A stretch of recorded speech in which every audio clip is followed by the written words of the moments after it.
Para po sa devotion natin patungkol sa sex and perversion.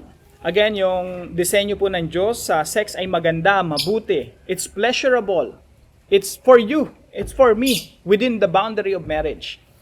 Though, yung plano ng Diyos ay napakaganda, yung ginawa ng tao, they perverted the very beautiful design of God.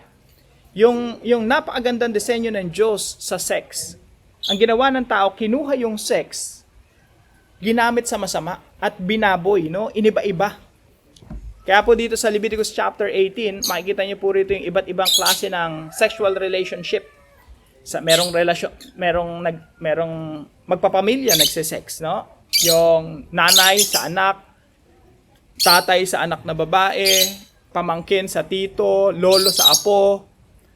Ito po yung practice na ginagawa ng mga nakatira doon sa Kanaan, na gusto ng Diyos palayasin at ipalit yung bayan ng Israel. Kaya po dito sa Leviticus chapter 18, ang gusto ng Diyos, sumunod yung bayan ng Israel sa patakaran ng Diyos.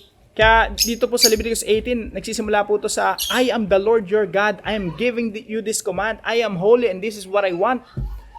I want you to observe my original design.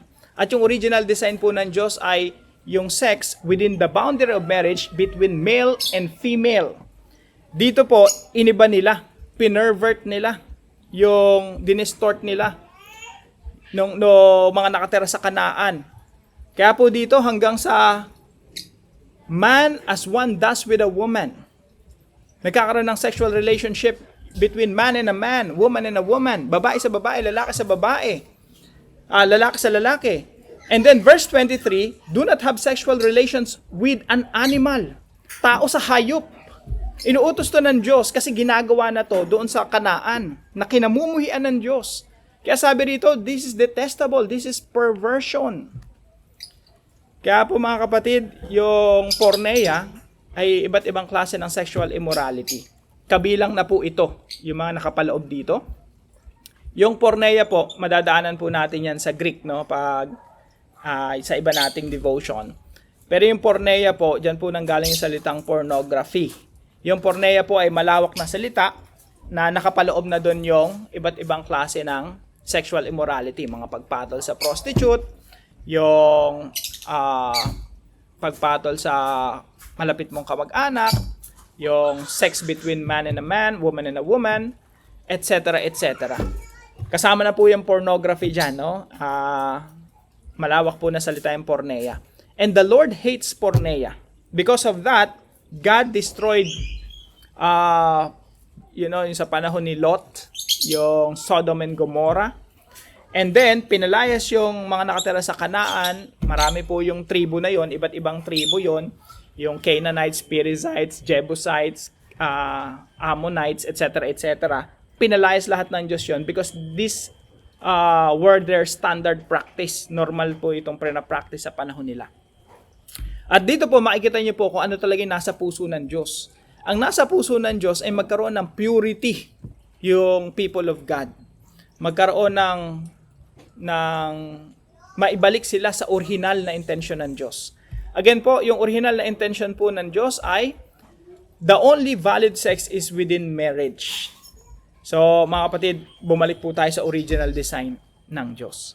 Now, ilan po sa application natin ay flee from every form of sexual immorality, fight temptation by refusing to negotiate, and fix your eyes on Christ and be busy. So yung una po, yung tukso, tinatakasan. Hindi po nilalandi yung tukso. Pangalawa, hindi tayo nakikipag-negotiate sa tukso. Kasi kung alam mo na matutukso ka, i-cut mo na yung conversation. Huwag mo nang simulan sa chat. Huwag mo nang simulan sa tawag. Huwag ka nang maipagkita. Kasi you don't negotiate with temptation. Yung temptation, hindi mo dinadarang yung sarili mo dyan, ina-expose mo para mahulog ka, no? Kung kayo ay mag-girlfriend or boyfriend, hindi kayo pupunta sa isang lugar at sasabihin nyo, okay lang yan, lalabanan namin yung tukso. In the first place, huwag kayong pumunta dun sa lugar na yun kung saan mahuhulog kayo sa tukso. You don't negotiate with temptation. You flee. Tumatakas tayo sa tukso. Bakit po? Kasi po yung katawan natin, laman natin, marupok. Marupok yan. Ang marupok, mabilis matupok. So, hindi mo idinadarang yung sarili mo sa apoy kasi matutupok ka niyan. And number 3 po, fix your eyes on Christ and be busy. Maging busy po tayo sa mga bagay na pinapagawa ng Diyos. Maging busy po yung isip natin na tuparin ang mga bagay na inilalatag sa atin ng Diyos para gawin natin. Otherwise, pag naging idle, naging tamad yung isip, magiging playground po yan ng kaaway. Diyan maglalaro yung diablo, diyan maglalaro yung tukso. At yan po ang ikahuhulog natin. So, again, ito po ay para sa lahat.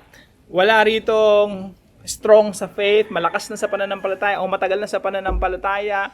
Wala ritong mga leaders ng church tsaka yung mga ordinary, sabihin natin quote-unquote laymen. Walang ganun eh. Lahat tayo pantay-pantay dito, lahat tayo merong mahinang pangatawan. At lahat tayo ay posibleng matukso. Again, sinasabi ko nga palagi, I don't trust people, I don't trust myself. I don't trust the flesh. Kasi yung flesh talaga mahina. Yung flesh talaga gustong gumawa ng kasalanan. Ang pinagtitiwalaan lang natin ay ang Diyos, ang grasya ng Diyos at ang banal na spirito na siyang magpapalaya sa atin mula sa porneia o halo-halong o sarit-saring sexual immorality. So, let me end with this. Dito po sa Leviticus chapter 18 verse 23. Kitang-kita na ng Diyos yung gagawin ng tao na kasuklam-suklam. Kaya dito pa lang, standard practice to during the time, and inuutos sa bayan ng Israel, do not have sexual relations with an animal. Kasi, yung ganyang kahayupan, gagawin talaga ng tao. Tao sa aso, tao sa kambing, tao sa kabayo, perversion.